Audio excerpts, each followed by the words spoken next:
그것을 가름하고 판단하게 된다는 것입니다. 이번에 그 코 치료를 하면서 며칠 집에 있는 동안에 오래전에 읽었던 책 가운데에서 이용규 선교사님이 쓰신 그 내려놓음이라는 책을 다시 한번 보게 되었습니다.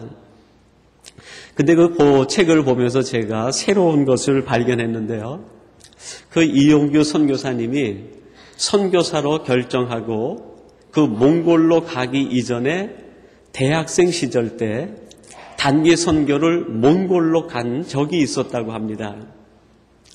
그래서 대학생 시절에 몽골에 가서 한 보름 정도 단기 선교 사역을 하고 돌아와서 느낀 몽골에 대한 첫 인상은 이곳은 사람 살만한 곳이 되지 못한다. 그것이 선교사님의 첫 인상이었다고 그래요. 몽골은 사람 살만한 곳이 못 된다. 가는 곳마다 황무지고 먼지투성이고 마실 물도 없고 얼마나 열악한지 이곳에서 어떻게 사람이 살고 있는지 그것이 의아할 정도였다고 그래요. 그리고 이분이 돌아오셔서 공부를 하고 하버드에서 공부를 하면서 하나님께서 주신 마음을 깨닫고 선교사로 결정을 합니다. 그리고 하나님 앞에 끊임없이 기도를 하는 거예요. 하나님, 제가 갈 선교지가 어딥니까? 내 안에 하나님께서 주신 이 십자가의 사랑이 불붙어서 내가 선교사로 결정을 하고 선교지를 선택해야 되는데 하나님, 어디로 가면 좋겠습니까? 부부가 함께 매일같이 기도하는데 하나님께서 선교지로 몰아가시는 그 마음의 결정이 결국 몽골로 결정이 되는 거예요. 몽골에 내가 선교사로 가야 되겠다. 부부가 함께 결정하는 그 순간부터 자기 마음속에 이상한 변화가 일어나기 시작했다는 거예요. 그전에는 몽골은 사람이 살 수 없는 지역이었다라고 생각이 됐는데 예수 그리스도의 십자가의 사랑을 가슴에 품고 내가 그곳으로 가야 되겠다. 사명을 붙들고 다시 몽골을 들여다보니까 지구상에서 몽골보다 아름다운 지역이 없다는 거예요. 눈만 감으면은 그 몽골의 사막 지역이 그렇게 아름답게 눈에 선하게 보인다는 거예요. 그러면서 이분이 내려놓음이라는 책을 쓰면서 그 몽골에서 사역하면서 찍은 사진들을 5장, 6장 넘기면은 하나씩 사진에다 스크랩을 해서 넣어놨어요. 그리고 그 밑에다가 주석을 달아놨습니다. 그리고 달아놓은 주석을 보면 전부가 정말 천국 다음 가는 장소로 그렇게 묘사를 하고 있는 거예요. 얼마나 아름답게 묘사를 하고 있는지 모르겠어요. 그러나 그 사진을 내가 보는데 내 눈에는 그 사진이 황무지에 불과하더라고요. 온통 사막 천지예요. 내 눈에도 사람 살만한 곳이 못 되는 것 같아요. 도대체 사람 살만한, 살지 못할 것 같은 그곳을 왜 이렇게 아름다운 곳으로 보게 만들었는가? 도대체 그 바뀌게 된 획기적인 그 눈이 무엇인가? 바로 그것이 십자가였다는 거예요. 십자가의 사랑으로 다시 들여다보니 그것이 천국으로 보이고 그것이 너무나 아름다운 곳으로 보이게 되었다는 것입니다. 이스라엘 백성 모두가 마라에 들어왔습니다. 백성들이 볼 때 마라는 고통이었어요. 그것은 너무나 큰 아픔의 장소였습니다. 그러나 모세가 볼 때 그 마라는 은혜의 장소였어요. 하나님의 응답의 장소였어요. 도대체 왜 그렇게 차이가 납니까? 그 안에 십자가가 있느냐 없느냐가 바로 그런 차이를 만들어내게 된 것이죠.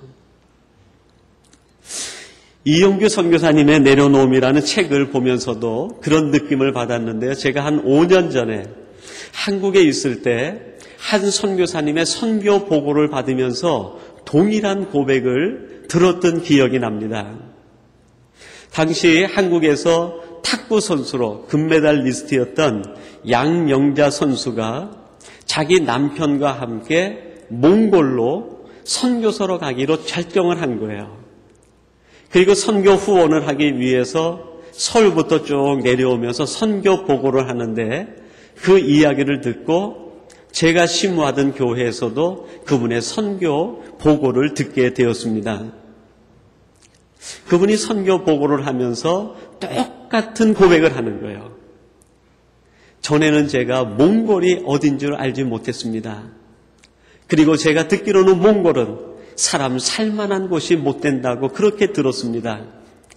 그러나 남편과 함께 기도하는 중에 내가 가야 될 선교지를 몽골로 정하고 내 가슴 속에 하나님께서 내게 주신 소명의 땅으로 내게 주신 은혜의 장소로 그것이 다가오게 되면서 그 몽골이 그렇게 아름답게 느껴지기 시작을 했다는 거예요. 내 안에 십자가가 들어오면서부터 내가 있는 곳이 변하게 되었다는 거예요. 환경이나 상황이 문제가 아니라 그곳에 있는 내가 십자가를 붙들고 있느냐, 내 안에 하나님의 은혜가 있느냐, 그것이 문제였다는 고백입니다. 사랑하는 성도 여러분, 우리 안에 하나님의 십자가, 예수 그리스도의 십자가가 들어오면 하나님께서 우리에게 전혀 보지 못했던 것들을 새롭게 보게 만들어 주십니다. 전에는 사람 살지 못했던 땅 같은 것이 이제는 낙원으로 보이게 되고, 전에는 이것은 전혀 은혜의 장소가 아니라고 생각했던 것이 하나님의 은혜의 장소로 보이게 된다는 것입니다.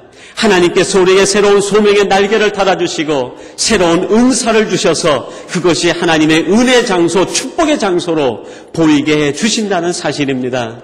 사랑하는 성도 여러분, 여러분 심령 속에 예수 그리스도의 십자가를 통해서 우리의 삶이 바뀌고 우리에게 보이는 눈의 모든 것들이 바뀌게 되기를 주님의 이름으로 축원합니다.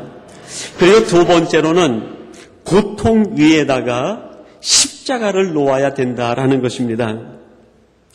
여러분, 이스라엘 백성들이 마라에 이르러서 그들이 먹을 물이 없을 때 하나님께서 지시하신 방법은 그 마라에다가 한 나무가지를 꺾어 넣으라 하는 것입니다.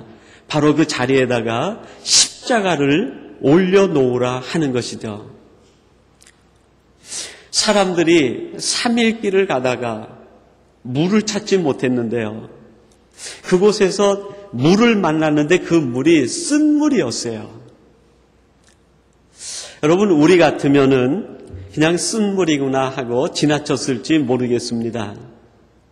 그러나 사막을 살아가는 사람들은 자신들이 마시는 물은 생명과 직결이 되어 있기 때문에 웬만한 물 정도면은 바꾸는 방법을 알 수 있었을 거예요. 물이 약간 탁하다든지 또 많은 석회질이 있다든지 또 마시기에 부족당한 물이라든지 하면 그거를 어떻게 거르고 어떤 처방을 하면 그 물이 마실 수 있는 물이 될지 아는 방법들을 대부분 생존 본능에 따라서 알게 됩니다. 3일 동안 마실 물이 없어서 갈증으로 죽어가던 이스라엘 백성들이 쓴 물을 만났는데 그 쓴 물이라고 해서 그거를 그냥 내쳐버렸을까요? 그렇지 않을 거예요. 자신들이 할 수 있는 모든 방법을 다 동원해 봤을 것입니다. 이렇게 하면 마실 수 있을까? 저렇게 하면 마실 수 있을까? 이렇게 하면 괜찮을까? 이렇게 하면 될까?